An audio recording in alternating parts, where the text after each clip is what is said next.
მას შემდეგ, რაც აფხაზეთის ავტონომიური რესპუბლიკის უმაღლეს საბჭოს ახალი თავმჯდომარე ჰყავს, აქტიურად მიმდინარეობს საუბრები აფხაზეთის მთავრობაში მოსალოდნელი ცვლილებების შესახებ. სამედიცინო უნივერსიტეტის სააქტო დარბაზში აფხაზეთის ომის ვეტერანები შეიკრიბნენ. ვეტერანები წყნარად ჩვიდად იჯდნენ, მაგრამ ყველას აღელვება, რომ დაიღალა ხალხი ასეთი ღევანდელი დღით. ყავს ჩვენი კანდიდატი, რომელიც აფხაზეთის ილაპარაკებს, ხვალინდელ დღესაც ილაპარაკებს და სანდო პიროვნება გამოცდილი ადამიანი. ჩვენ ყველას გვინდა აფხაზეთში დაბრუნება, თუ გადადგება ვახტანგ ყოლბაია, ბატონი ჯანდრი უბირიას კანდიდატურა დავამტკიცოთ.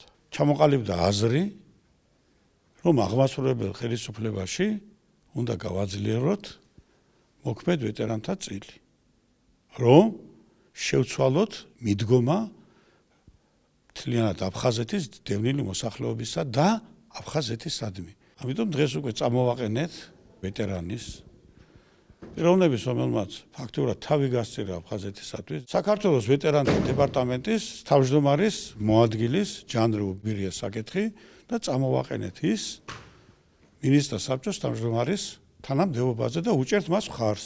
წარმომადგენლობითი შეხვედრა იყო დღეს ვეტერანების, ვინაიდან სხვადასხვა ინფორმაციებს გებულობენ ტელევიზიით, არის სხვადასხვა სურვილები, წამოაყენეთ ჩემი კანდიდატურა, მაგრამ მხოლოდ იმ შემთხვევაში, თუ დღეს არსებული თავმჯდომარე მიდის თავისი თანამდებობიდან. ჩვენი პოზიცია არის ესეთი, თუ ის წავა, ამ შემთხვევაში იქნება მხოლოდ ჩემი წარდგენა.